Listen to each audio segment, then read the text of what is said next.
de ma coiffeuse parce qu'elle est hyper inspirante et surtout très riche en pépites. Si vous ne vous retrouvez plus dans votre situation professionnelle, dans votre boulot, ça ne vous convient plus, vous êtes décidé à en changer, mais vous vous sentez coincé parce que vous ne savez pas trop ce que vous pourriez faire derrière, écoutez ça parce que ça va vous aider.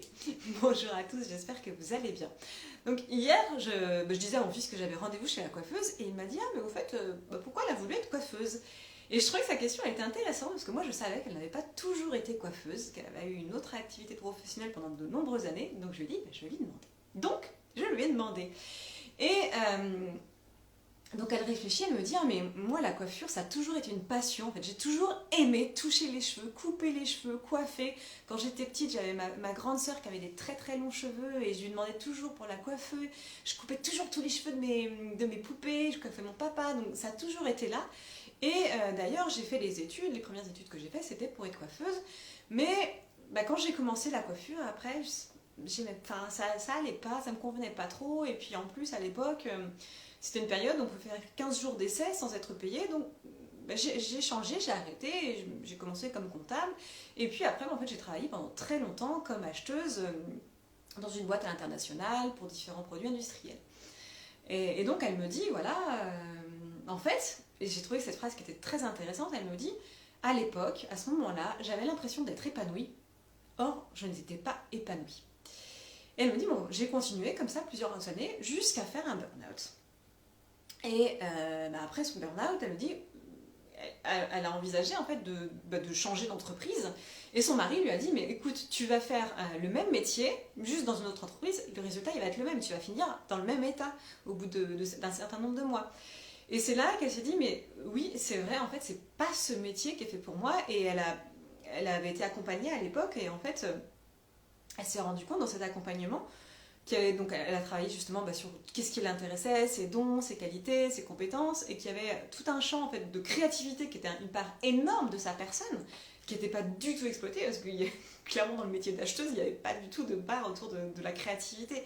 Et c'est là qu'elle s'est dit, mais si c'est là, vraiment, c'était gros comme une maison, plus la coiffure qui avait toujours été une passion pour elle, c'est là qu'elle est revenue à cette passion de départ, cette envie de départ de coiffure, et qu'elle a monté ce salon et que maintenant elle est installée comme coiffeuse à Montpellier.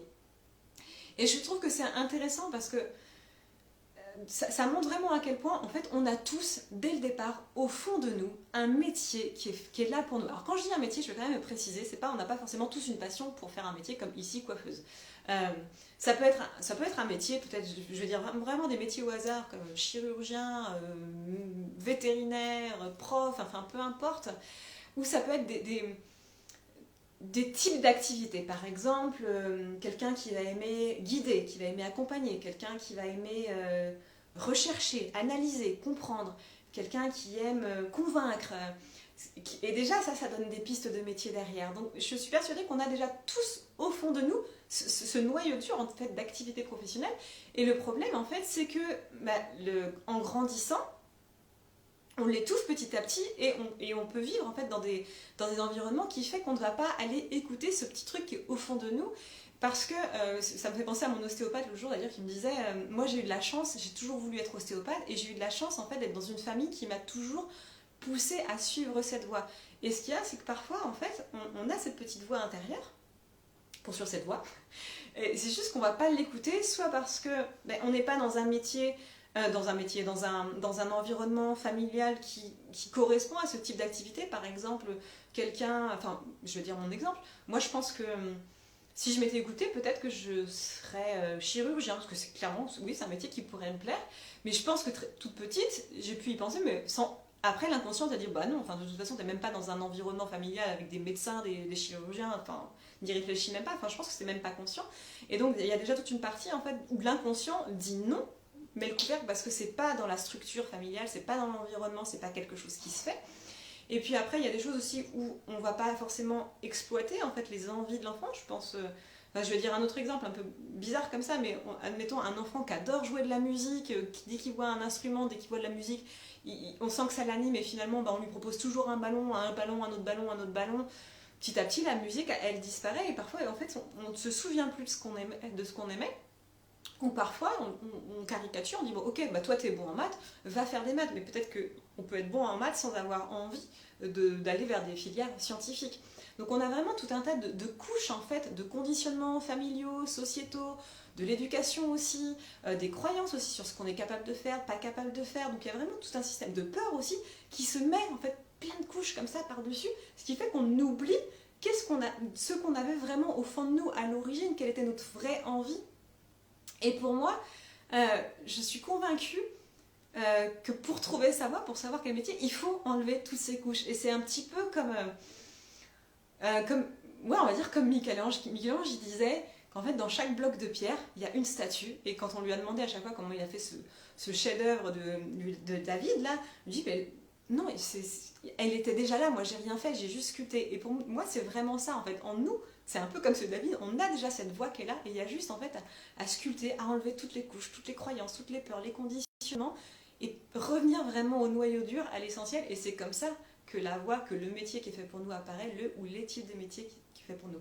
Donc c'est vraiment revenir toujours à l'essentiel, revenir à qu'est-ce que vous aimiez faire quand vous étiez petit, où est-ce que vous étiez doué naturellement. Et plus on va revenir au départ, plus on va s'autoriser aussi à revenir ça, à écouter cette petite voix intérieure, et plus ça va être facile en fait de retrouver sa voie et d'aller vers le métier qui est fait pour ça. Et moi c'est vraiment comme ça que j'accompagne, en fait j'adore... Bon, je me prends pas pour Michel-Ange, hein, mais j'adore aller enlever toutes les couches, aller taper dans les croyances, aller taper dans les conditionnements et revenir vraiment au talent, à la vocation initiale, à qu'est-ce qui est le fil conducteur finalement de tout ce que vous avez fait jusqu'au bout. Parce que en fait, on s'en rend pas compte, mais toutes les actions qu'on fait, toutes les actions qu'on choisit, elles sont toujours en lien avec ce petit fil rouge, avec cette petite voix intérieure. Et c'est ça, moi, que j'aime bien aller chercher chez vous.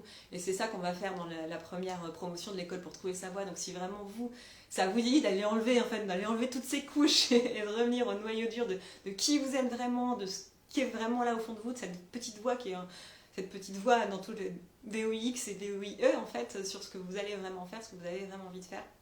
Si ça vous tente de faire ce chemin ensemble, soit vous préférez l'individuel, vous me contactez en individuel, soit vraiment le parcours de l'école pour trouver sa voie vous intéresse, vous avez envie de démarrer, on démarre le 17 janvier. Je vous ai mis toutes les informations dans la bio. Ou pour les personnes qui regarderont le replay, ce sera sur YouTube. Je vous ai mis le lien en dessous. Sinon, vous pouvez me contacter par message, je vous en dirai plus. Moi, je serais ravie d'enlever toutes vos couches et de retrouver votre petite voix intérieure et de vous aider à mettre en place vraiment cette nouvelle activité professionnelle qui vous correspond, qui est faite pour vous, qui est vraiment taillée sur mesure pour vous, avec plaisir. En attendant, eh bien, je vous souhaite un très bon week-end et puis je vous dis à lundi pour le prochain live. Bye!